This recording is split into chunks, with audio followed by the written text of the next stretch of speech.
and direct. It's your boy, the New Legal, and I'm here to bring part two of Sony and Microsoft partners up for the use of the Azure Cloud. And here we are, people, today.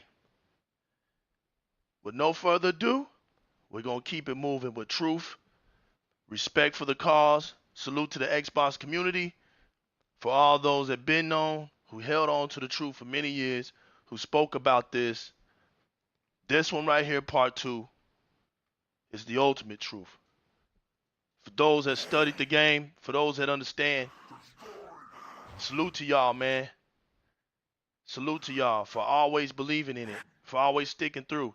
You know, the Xbox community is one, man, where we've been playing this online community for over 20 years. And I mean, hey, we've been on it, man, and it's been a journey. And now we really don't have nothing else to say, man. It's good that this has happened. We've been told everybody the capabilities of Microsoft, what they could do if they wanted to do it. Microsoft basically, in time, put themselves in a position to prove all of us right. It's your boy, the New Legal, man, and I'm honored to give you the final information to all of this, man. Thank you very much for your support. Shout outs to everybody in Di-RREC Gaming that makes this possible. Hey, yo, let's go. In 2012, a leaked document revealed not only the technical specifications for a new Xbox, but the brand marketing roadmap to boot. 7 years later, leaked information is now painting a credible picture of what the Xbox One successor will be when it arrives in 2020. In the meantime, Sony has officially outlined its first PlayStation 5 details with a tactical glimpse of hardware targets, prompting global media and speculate on this race for raw power. Nintendo, too, is reported to be closer to unveiling new Nintendo Switch versions, while Google has attempted to derail the entire hardware battle royal with Stadia, a gaming platform that exists in the cloud. Microsoft's plans for the next hardware generation have been open to plenty of conjecture. However, our own sources have provided insight on the accuracy of reported tech specs, informing VGC about how this lines up with necessary strategic direction. Regarding the new Xbox and PS5 in particular, we've learned that they are near diametrically opposed in terms of a commercial mission. These two are going in different directions. So that shuts up all this other silly talk about I'm half-breed and all this stuff. Now you ain't half-breed, man. You just doing what you've been doing. But you know, in this side of business, when it comes to business, you gotta pick a side, man. You just gotta pick a side. You gotta know what you're talking about. You gotta know what you're supporting. And you can't talk about something you don't know, because in the end, you just don't want to look stupid. So that's just the way it's always been in these gaming streets. You either know what you're talking about or you don't. You either a root gamer or you're not. And you know, you either gotta know what you're talking about or you don't. That's just what it is, man. You know, it comes down to that. These two missions, once again, are in two different, distinct directions. I don't want anybody to be confused about that. Both Scarlet and PlayStation 5 are fully expected to at least double the performance of the current most powerful console in the world, Xbox One X, which would be 10 times the grunt of Xbox S. Microsoft's so-called Scarlet Project, or Xbox 2, if that's what you want to go with, is said to be the too prolonged attack with a premium hardware offering of a low-price streaming-oriented device. Both will take full advantage of Microsoft's robust cloud infrastructure to provide high-end gaming experience anywhere. Sony, as it's assumed PlayStation 5 is being talked of in terms of doubling down on hardware, might and an attractive price, which several sources indicate that makes up for Sony's comparative lack of command and cloud services. Both Scarlet, Xbox 2, and PlayStation 5 are fully expected to at least double the performance of the current most powerful console in the world. However, the suggestions is that much vaunted Xbox power of the cloud is about to make its impact. We asked those in the know to see how this will go. The leaked tech specs and what to believe. It is understood that the new Xbox family is being developed under the codename Scarlet, and VGC has heard an emphatic 2020 release date for numerous sources. Where it becomes more interesting is the going theory, again acknowledged by our insiders, that there are two versions of the next Xbox expected to launch at the same time, dubbed Lockhart and Anaconda.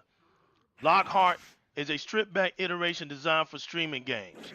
Anaconda is the more familiar console generation upgrade and boasts the necessary GPU power and RAM on board. The ballpark potential of Scarlet slash Xbox 2 is best gauged by looking at the Anaconda technical specifications, which have the closest to hitting on the head. The AMD-based chipset has a custom 8-core, 16-thread Zen, 2 CPU, custom Navi, 12 teraflops GPU, 16 gigabytes, and GDR6 RAM, and a 1 terabyte NVMe SSD running at 1 plus gigabytes. The teraflops target is huge, comparable to a 1200 GTX Titan XP performance. Industry watchers are saying that the Anaconda could ship at $499. If true, Anaconda gets close to a 10-time performance upgrade above the Xbox One at 1.3 teraflops, double that of the Xbox One X at 6 teraflops. This is a box aimed to deliver in 4K at 60 frames per second, likely being the most powerful console in the world. Lockhart is arguably the more interesting of the two, designed to appeal to cost-conscious players who want a taste of the next generation but have a slightly lower entry point performance-wise. The CPU is the same custom 8-core, 16 threads in 2, and shares the same 1 terabyte NVMe SSD. The GPU, however, is a custom AMD Navi 4 times teraflops with 12 gigabytes GDDR6 RAM on board. It should still outperform the Xbox One X and manage 4K at 60 frames per second. It would play games designed for Anaconda, so that means it will be forward compatible, but with graphical downgrades. What Microsoft is setting out to achieve and establish is a new Xbox family of consoles that provide consumer choice with backward and forward capability as part of its DNA. We'll look further into this on how the GameCore gaming platform for Microsoft has hoped to allow developers to code one game that suits all platforms, including PC. If you have been able to watch the Microsoft GDC show and you haven't seen it, I recommend you to go see it. That statement right there has been talked about. But for now, this is the thinking behind Lockhart and Anaconda. Some insiders are referring to the new consoles as the Xbox One S2 and Xbox One X2, respectfully, if that helps. Going back to Anaconda, that 12 teraflops target does seem ambitious. However, it is within reach of conservative estimates produced by Digital Foundry's guru Richard Ledbetter. Also, reputable news editor Kotaku Jason Schreier posted to the gaming forum Reset Era on March 27 that the only thing to know for sure is that both Sony and Microsoft are aiming higher than that 10.7 teraflops number that Google threw out last week, referring to the unveiling of the Google Stadia technical specifications. So they know automatically from that at least the PlayStation 5 and the Xbox 2 will be more powerful than that. It is revealing that our industry contacts rudely directed the conversation towards software and the cloud. There's a reason for that. They're not caring about the hardware no more. Hardware is dinosaur talk. So industry contacts ain't even talking about hardware no more. They're more interested in what the cloud can do, because the cloud is just almost infinite power. It's almost infinite capabilities, right? So it is revealing that our industry contacts routinely directed the conversation towards software and cloud, while PlayStation 5 is likely to be largely hardware focused. The success of Scarlet is more about digital storefronts and subscription service as the main source of revenue. Revise, revise that, and you have a situation. Not that they're just going to dominate and everything just disappears in stores and all that. No, this is more for of services. This is more for ways of helping out developers in the industry and finding ways that are unlockable. Because what's going on, people, is what you don't understand is that the current state of gaming, there's things that are put in line and are put in place that block growth. These things are getting hammered down now because why? They are able to get out of that trap zone called hardware. As many of our sources have outlined, Scarlet is not so much about the hardware race as it is about selling software. Since 2013, the way we consume digital entertainment has changed dramatically, with subscriptions to TV and movie services such as Amazon Prime and the ambitious Netflix leading the way. When Microsoft finally does talk publicly about Scarlet, almost certainly at E3, June 11th through the June 13th of 2019, don't be surprised to hear more time dedicated on how next generation games will be delivered and shared than bells and whistles inside each box.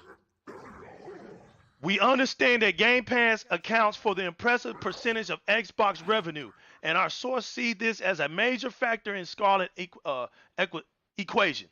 As a factor in the Scarlet equation, it's a service that Sony cannot easily rival with PlayStation 5. The software-driven back end of Scarlet is the number one priority for Microsoft. To all my comrades out there, this is for you.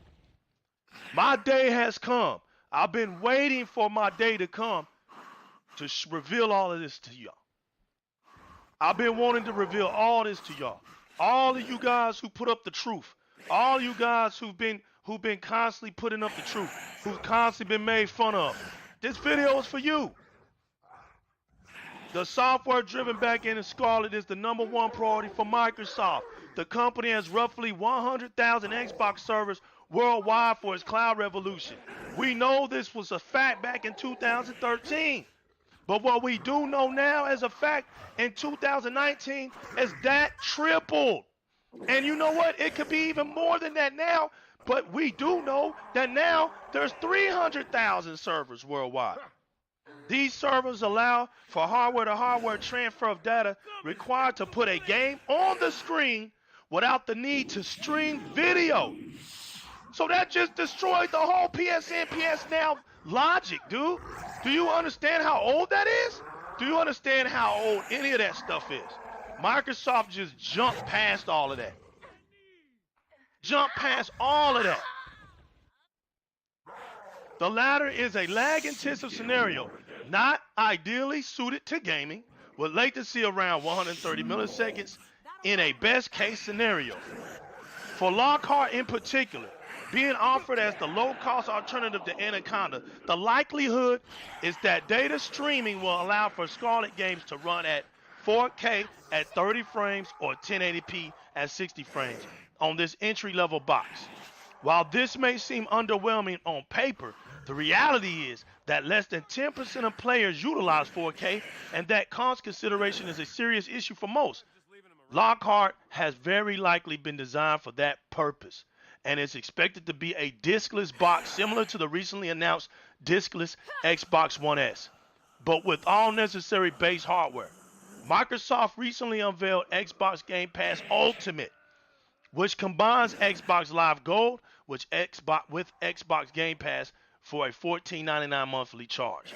This deal was also predicted by one source, who suggested that the service could be ready to go live imminently, but would also allow for data streaming when the time comes for Scarlet Generation. Microsoft has not revealed exact subscriber numbers for Game Pass, but we have learned that there are currently some 9.5 million monthly users. Game Pass has been successful. There is no more speculation on that.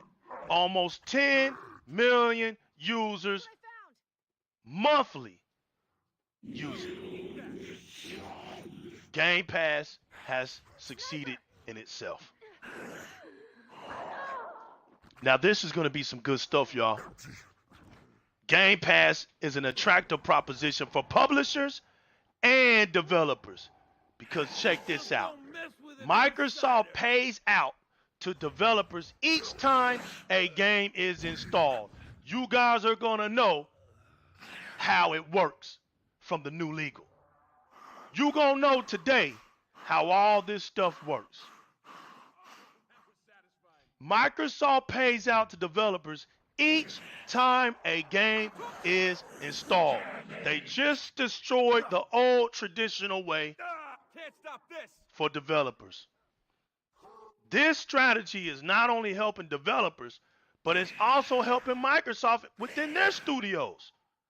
It's beneficial for everybody that comes into it, right?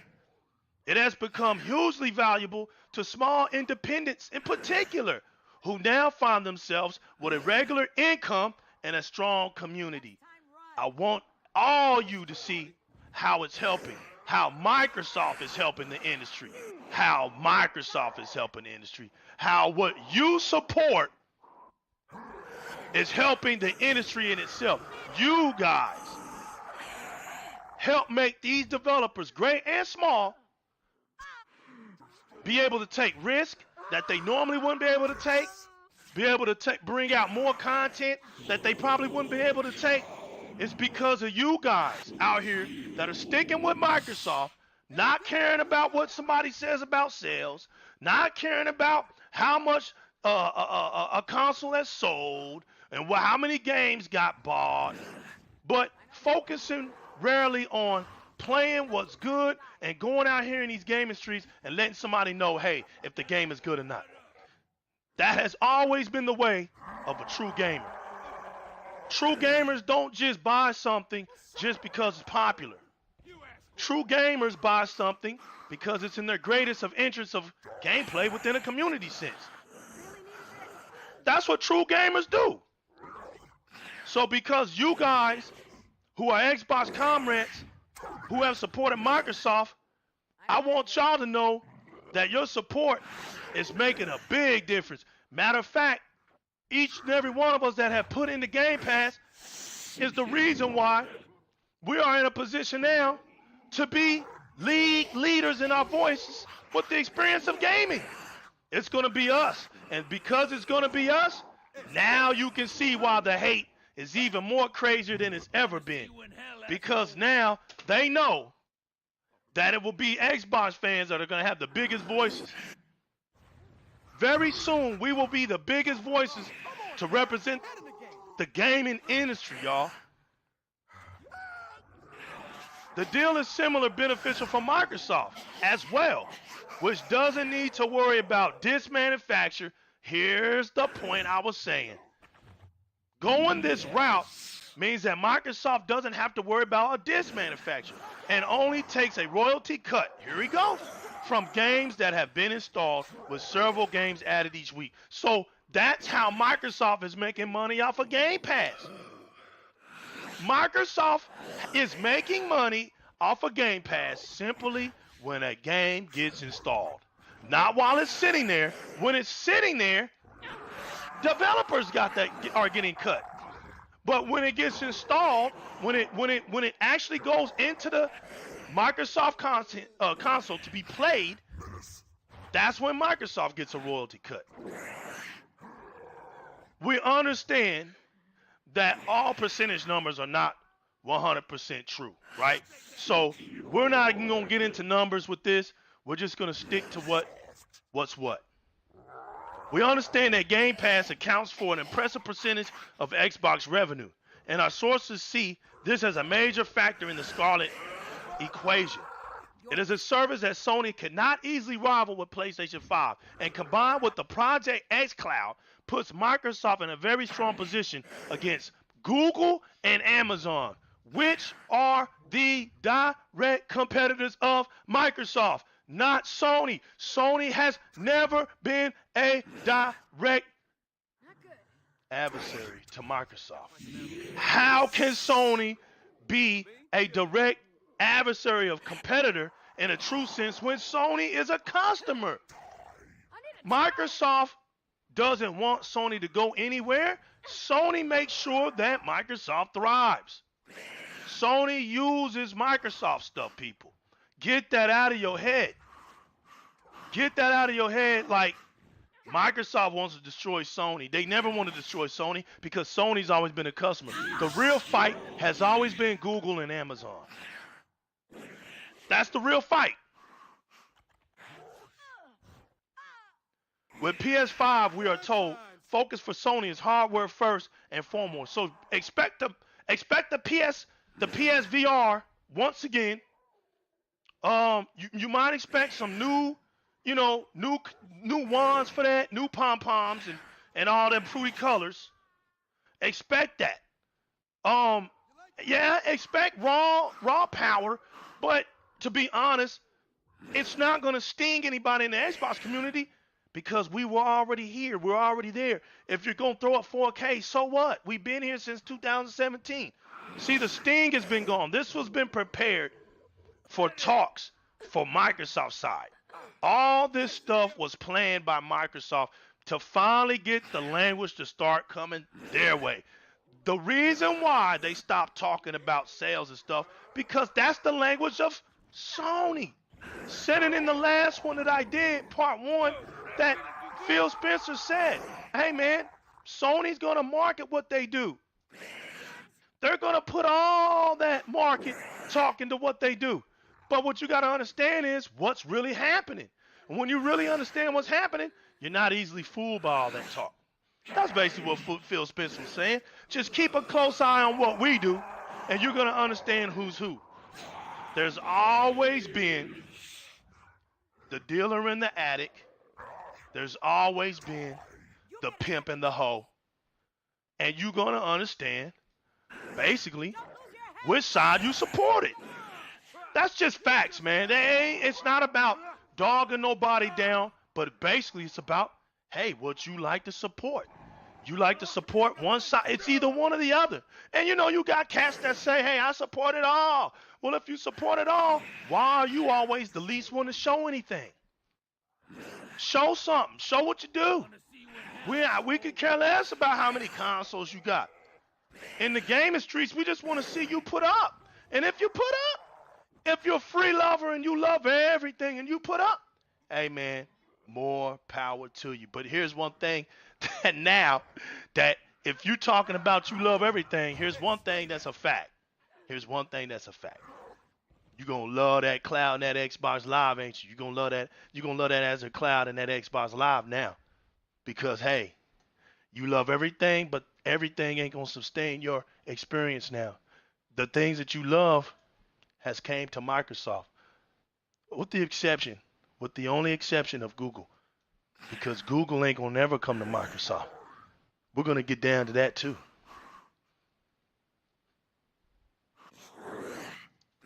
Sony is hardware first and foremost, a powerful physical console. For Scarlett, Microsoft is putting forth the notion of a next-gen platform playable anywhere. xCloud is Scarlett's secret sauce. Billion-dollar data centers are Scarlett's not-so-secret weapon. We know about these things.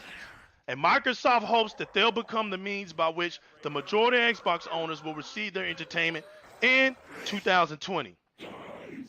As we established, digital downloads and streaming services are to become a driving force for Xbox finances. And all digital disc-free Xbox One S is an early mover in this direction. So now you see what Microsoft is doing. You see what they are establishing now. They are actually ridding themselves from the trapped industry where you got boundaries and limits. Because, see, you got to understand that word I was saying in my last show. The underdogs.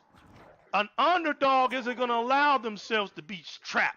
The underdog is going to allow itself to think and get itself together and think about what it can do to evolve and change and become better, right?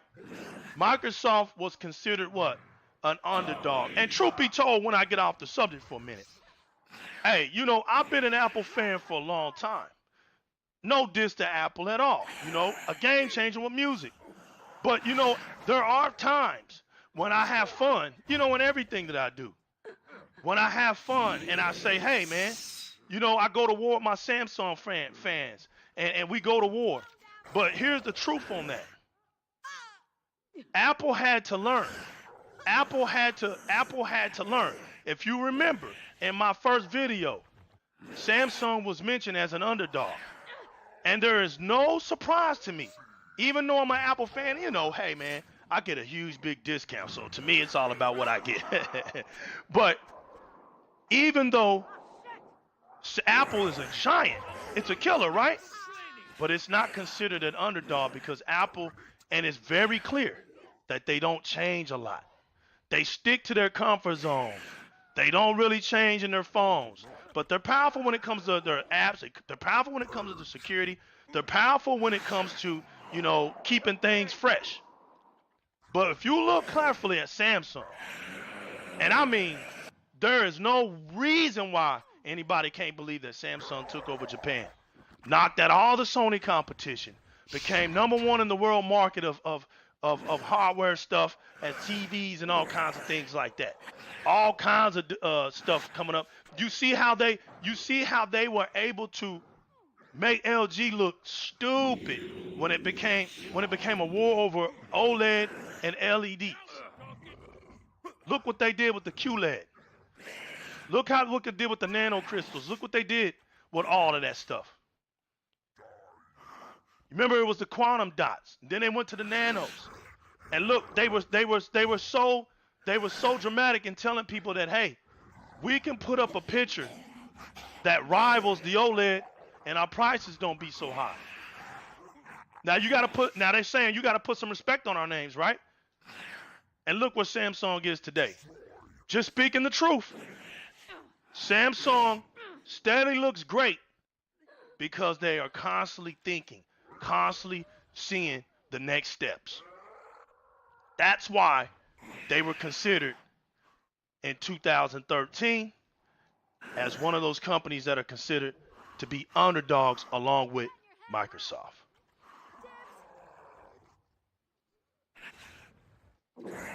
It does beg the question of how much better and game-oriented the Azure databases truly are in conjunction with Project xCloud. That's still a mystery, but we soon will find out. Unveiled in October 2018, of which more was revealed last March alongside a live demonstration.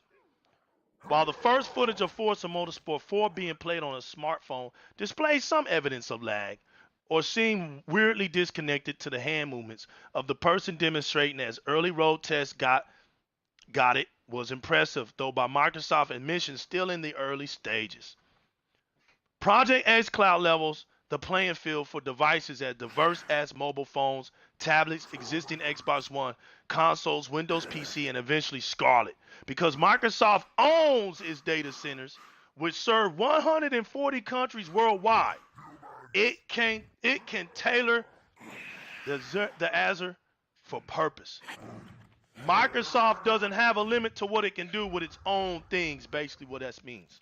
It has talked about custom hardware, including component parts of multiple Xbox One consoles, as well as the association infrastructure supporting it. The reason this is relevant to Scarlett is that when the new hardware is eventually introduced, the Project xCloud family of compatible devices could extend the Xbox Play Anywhere proposition. Microsoft has already stated how Project xCloud is an integral part of their vision. On this point, the reality dawns that Microsoft is moving toward ownership of gaming access in all its forms. If we're here to consider the chances of Scarlett's long-term success, software infrastructure combined with physical data centers, here's what they say, is a clear win. If this happens, people, and everything goes the way Microsoft wants it to go, it's basically going to be an automatic W. But while Microsoft may not be in a huge rush to sell a new generation of console hardware, it does need to beat Sony to the punch by offering next generation performance so that the gaming software becomes exciting again. If Anaconda is presented as the ultimate incarnation, now that's a big word right there. If you don't know what incarnation means, go look that bad boy up in your dictionary. That is a strong vocabulary word. The Anaconda, as we see now, is supposed to represent the incarnate of the power of Microsoft's abilities. This console is going to be the incarnation and an achievable price point with Lockhart not too far behind. Meanwhile, Windows PC as the option for those that want to push performance limits of data streaming. So now the whole conversation of, oh, PC is better, all that is getting slimmer and slimmer, people, because Lockhart is supposed to be right behind the Anaconda, and the Windows PC is going to be in third place now. And it's going to be for streaming purposes. Understand why that is. Because a PC can only do so much. The cloud has to be open, while the PC is what? Trapped in hardware. The data centers for it, for a PC, will be limited, right? To what? A stationary area. So see, even the xCloud, you can't do the xCloud for that situation. It wouldn't be a transferable situation to where your games would be solid.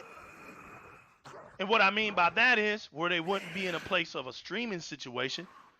So as you see now, Windows 10 PC in the near future will be a strong streaming service for Microsoft, which isn't bad. It isn't a bad thing.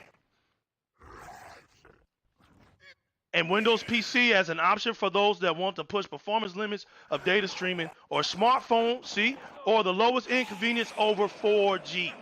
Project X Cloud, as it evolves with the times, makes sense.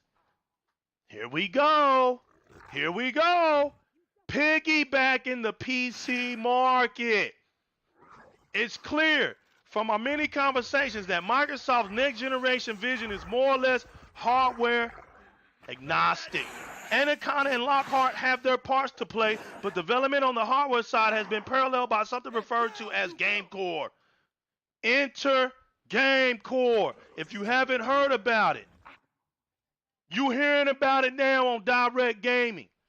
Said to be a new creative platform for Windows 10 and Xbox. Let's go back to elementary now. This is all about the vocabulary. You got to understand what's being said here.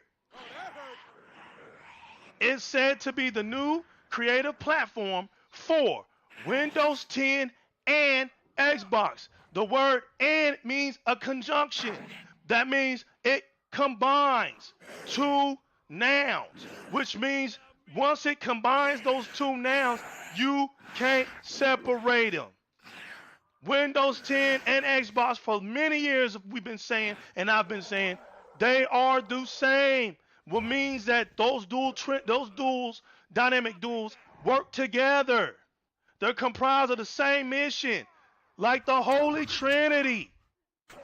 You can't separate them three. You can't separate those two. When you mention one, you got to mention the other because they work in unison. An evolution of the Universal Windows Platform, UWP. Scarlet Xbox 2 will bridge the gap between Xbox One in terms of backwards compatibility. Game Core will further allow the gap to close. This gap will close. We will see this as Xbox fans, as true Xbox fans, not as somebody who just piggybacks around, jumps here, jumps there. We don't want to hear from you. You have nothing to do with this excitement. I'm talking to the real Xbox fans who went in the trenches, who did everything they could do, who are not always the most popular people to listen to. because you think that, oh, by not listening to them, you know, you're not recognized as a person. You think them guys, man, that put up them strong numbers see you? They don't see you. There's so many of these true Xbox guys out here, and I salute them. That's been giving us truths. That's held on to things. That's put out support for a whole lot of Xbox communities that do great work, but you'll never know who they are. But today on Di-RREC Gaming, this is for you guys. This is for you guys because you guys inspired me.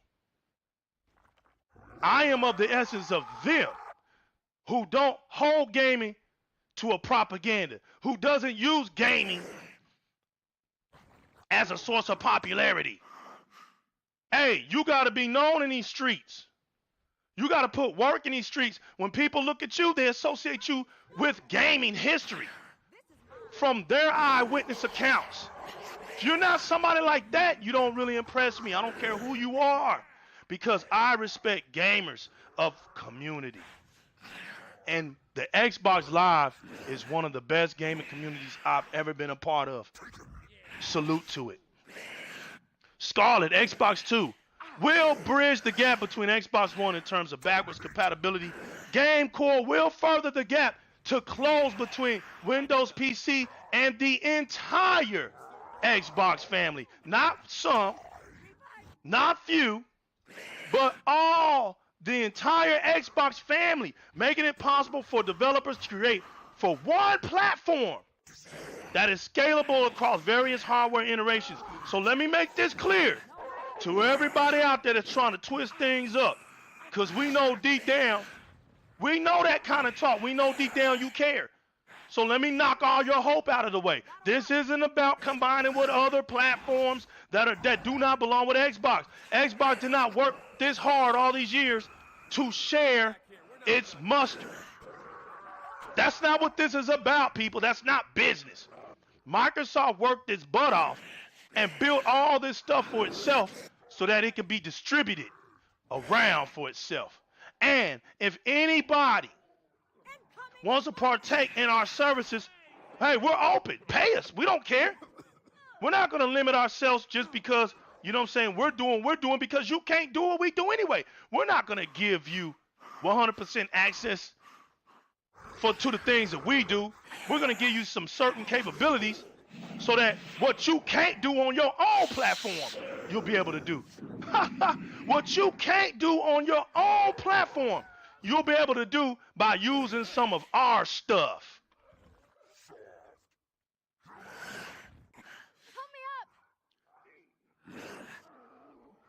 The Xbox Play Anywhere. There you go, people. The Xbox Play Anywhere has stuck itself back up, hasn't it? And it is the third and most important final blow.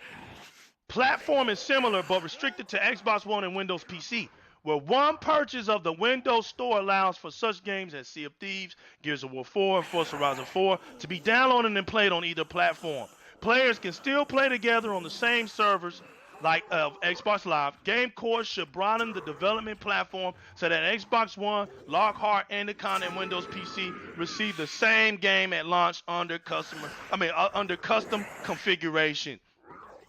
Given that PlayStation 5 and codename Scarlet Xbox 2 are using similar AMD chipsets, how is Microsoft going to get the upper hand over the course of the next generation? Good question. The answer is by making it easier for developers to support the Xbox family alongside Windows PC. So now there will be no division. You will be able to play and enjoy all the Xbox games if you have Windows PC, which is Microsoft. If you are a keyboard warrior and a mouse killer, you will be able to play our games on your PC because you like that platform. But if you're an Xbox fan like me and you like the consoles, you like that controller, you like bashing them buttons, you will be on that same level. You will have no reason, there will be no reason of hate because a kingdom split can't stand. Microsoft is trying to split their kingdom. They putting their kingdom together. It appears that Microsoft is rolling GameCore out ahead of Scarlet, meaning that new games for your Xbox One S and Xbox One X may well be forward compatible with Lockhart and Anaconda.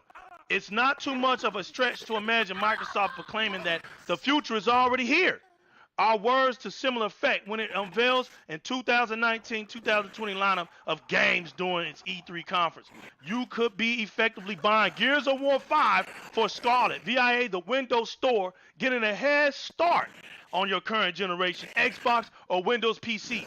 Choosing to migrate to Lockhart or Anaconda whenever the budget allows you to, or the convenience of additional devices calls. Y'all remember when Microsoft did that little plan where they were showing how that, you know, if you don't have the money right now, we can get you an Xbox for $35, blah, blah, blah, get you live for a year, keep you live going for about 2 years, Game Pass for 2 years, and lock you down. So as you pay monthly, you can pay your Xbox off. That may very well be true.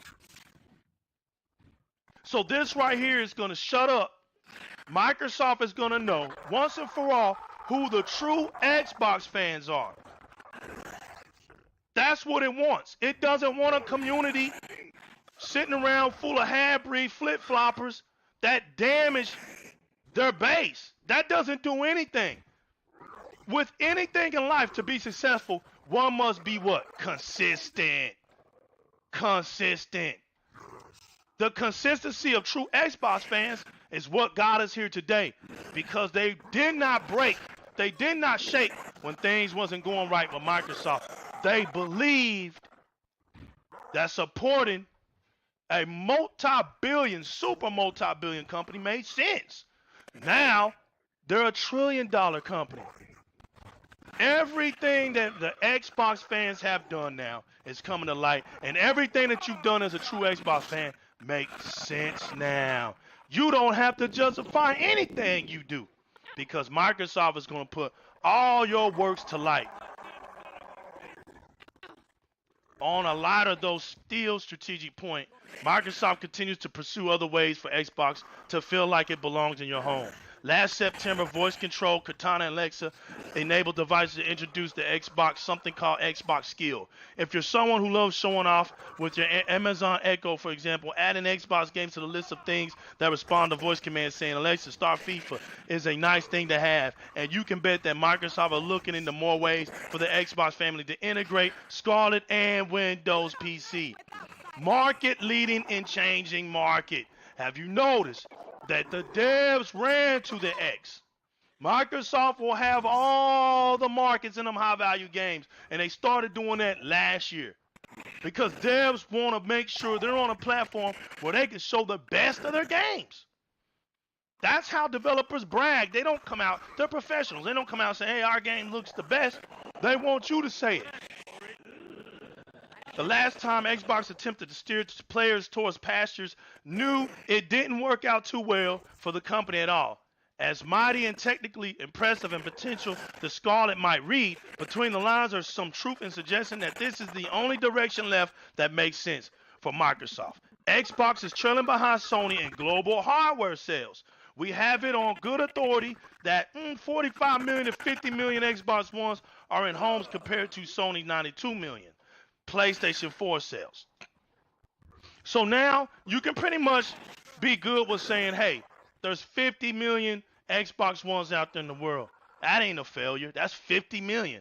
I mean, compared to PlayStation's 92 million, yeah, that's a strong loss.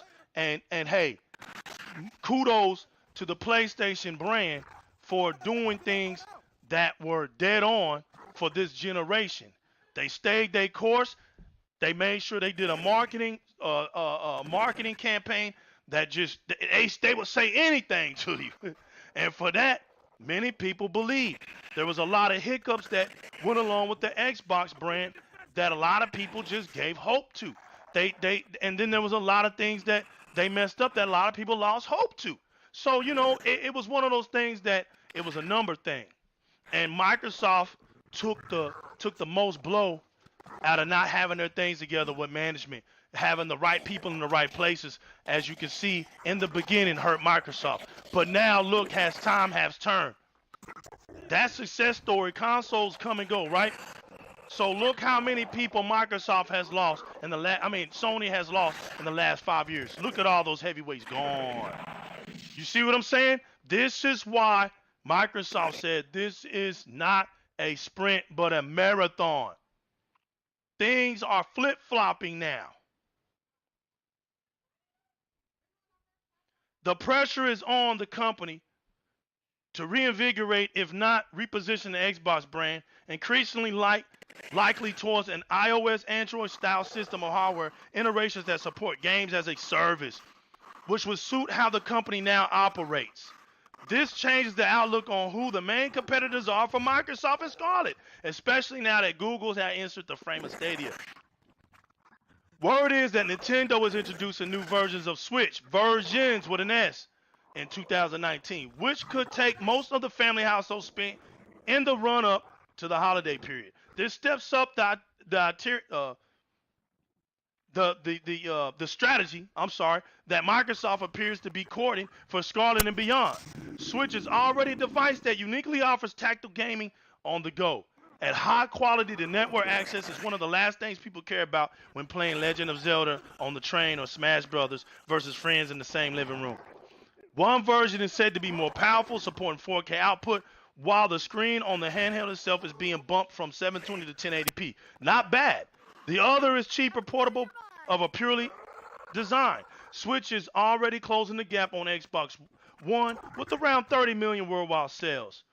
But like I said, that's for people who like the sales. The 20 million behind, but right now, who cares? Arguably, the two brands can and do happily coexist. Remember the Wii 60, Wii Plus, the Xbox 360? Meanwhile, Google is bullying, claiming that the future of gaming is not a box, and the firm looking to do damage with hardware altogether, although the virtual gaming platform still requires a controller. Google Stadia is arriving in 2019, going up against Scarlett, with a message that mirrors the Project X Cloud mission. Game where you want, when you want. Which translate as software as a service across phones, tablets, notebooks, and desktop PCs. Games such as Assassin's Creed, powered by the 10.7 teraflops AMD GPU, can be played on your online Android device using a Bluetooth controller. Some games, which include Doom Eternal, will display in 4K at 60 frames per second. But this all depends on quality of internet connection. And during the tech demo, some lag was evident. This is what Google has to face now. These are the things Google have to make sure it's on top of. The message that Microsoft is up against is that cloud-based next-gen doesn't need a next console. Finally, multiple sources have advised VGC that PlayStation 5 is not going to arrive until 2020 at the earliest. The same sources back this claim by saying that Sony has no need to rush ahead while the PlayStation 4 continues to dominate console hardware sales. So what it's looking like right now, if you don't get anything from Sony this year about PlayStation 5, don't even expect it to come out in 2020. It will be revealed in 2020. So like I said, there's a big chance that your PlayStation 5 won't come out till 2021. Unless they show something now. Don't expect Sony to just throw it out there. It doesn't work that way. If they do decide to do that in 2020, it will be a show saying, hey, it will be available, this time this year, blah, blah, blah, blah, blah, blah. So cross your fingers, folks. To keep backers hungry, Sony-led system architect of PS4, Mark Cerny, recently brought Wire Magazine up to speed up Sony's PlayStation 5 plans. And another thing, there's so many of y'all that ain't gonna have no PlayStation 5. So many of y'all. Y'all ain't even gonna have both consoles. You ain't gonna have nothing to talk about. You're gonna have to put your money where your mouth is now. You're gonna have to put your money where your mouth is now. Because, hey, we don't want to hear these stories that, I'm cool with this, I'm cool with... So what? Hey, I'm cool with this and I'm cool with that. Because that's what gamers do. The PC community has been big about that, has been big about promoting performance, and there's nothing wrong with that. The only thing we as console players have demanded was, hey, get us in the right direction of performance as well as visuals. We understood that talk. We don't condemn it. You know, this game industry isn't about punks. It's about riders. We ain't gonna sit up here and just down somebody because they're telling us, hey, the experience is better. We want to expect more from our side. That's how it works. Ahead of Scenery's interview, it was suggested that the PlayStation 5 boasted a 14 teraflop GPU, 24 gigabyte of RAM, and a 2 terabyte NAND flash hard drive. Its focus would be VR and 8K resolution. So there y'all have it. 8K resolution for what? VR. 8K resolution. You're going to have to get an 8K TV. Bottom line.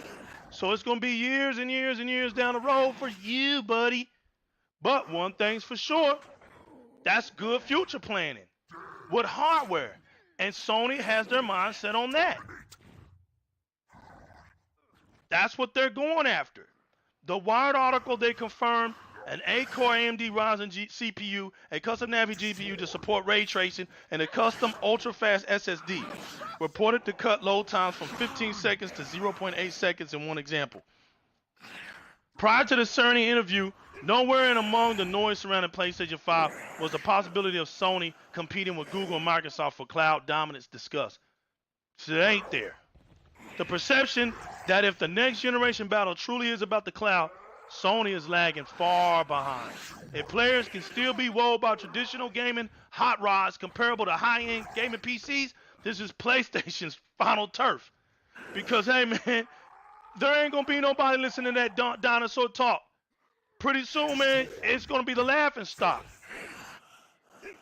Sony boldly advised Wired that we are cloud gaming pioneers, and our vision should become clear as we head towards launch. Should set another cat among the already haired pigeons. Well, we got that today, didn't we? So we know where they'll be getting their cloud from. There goes that big talk again. There goes that big talk again. But now we know where they got their cloud from. Microsoft is holding an E3 2019 conference on June 9th, where it is almost certain to run through its plans for Scarlet Xbox 2, now that Sony is out there setting targets for PlayStation 5. The big question that was like to see to answer relates to where Microsoft can most unique, the one thing that Scarlet offers that is impossible to imitate. That's what it's going to do. Microsoft is trying to do something that these companies cannot imitate. Google Stadia has cloud gaming covered and is launching this year. Sony's not expected to introduce the PlayStation 5 until 2020 at the earliest, like I said, allowing PlayStation 4 to further its brand dominance and biding its time to deliver the most powerful at the right cost.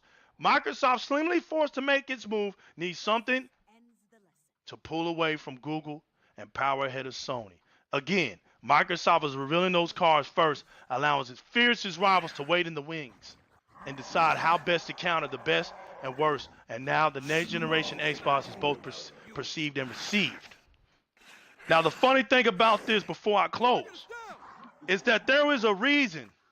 There was a big reason why Microsoft and Sony came together. Big reason. And one of those things you have to understand is the business of Sony's semiconductors, and also the fact that Microsoft Azure Cloud is a whole lot cheaper than all the rest of them. A whole lot cheaper. And within this fact, there is an understanding. 153 million compared, and this is for real, y'all. This is for real. 153 to 131, and I'm talking about 153,000. Price performance comparison. Lower is better, and the Azure database warehouse is just destroying it. The next one is Amazon at 286. The next one is Google. Google has two of them, which is the other one is 570, and then the other one is 1310. Microsoft is at 153 with that price comparison. just destroying all its competitors.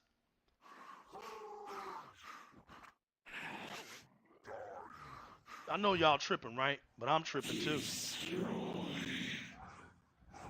In February, an independent study by GigaOM compared the Azure SQL data warehouse, Amazon Redshift, and Google BigQuery using the highly recognized TPC H benchmark.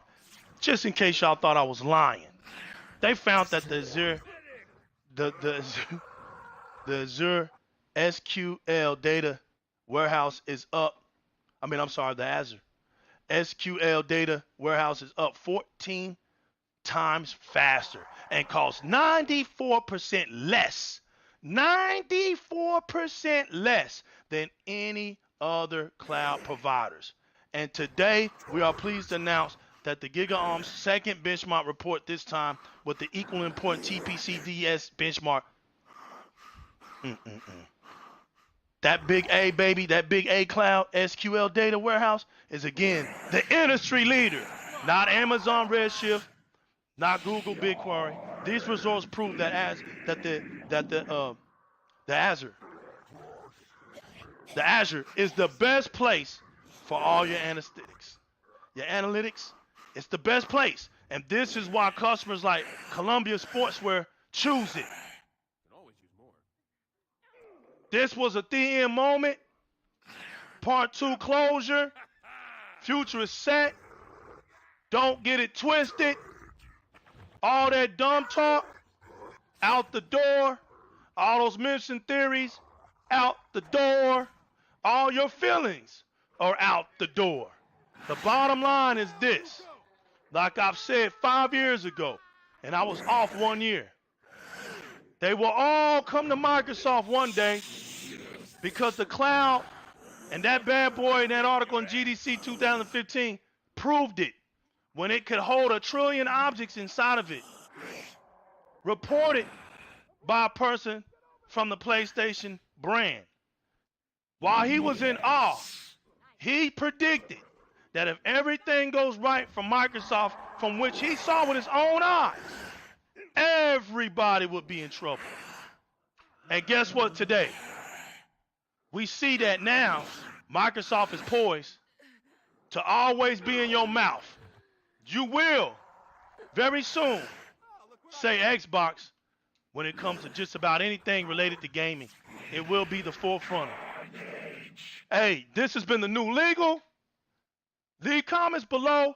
I will put down all my links in this video. Everything I spoke about will be in the description box for anybody that thought I was playing around. Thank you for your time today.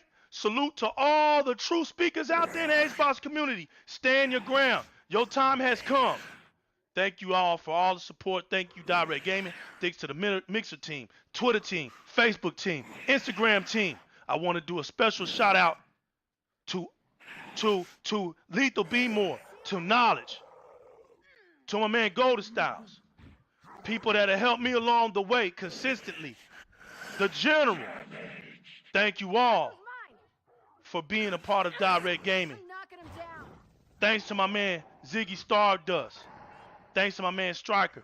Thanks to Ladazane. Thanks to Kings to God. Thanks to my man Ramp. All you guys have been here from the start. Striker 300. I just want to say, man, appreciate you all. And all those guys out there on Twitter that fight with me day in and day out to speak the truth. I appreciate all you guys, man. Every single last one of you. Thanks for all the laughs. Hey, and it's the new legal, man. We rocking Di-RREC Gaming. And we out of here. Peace.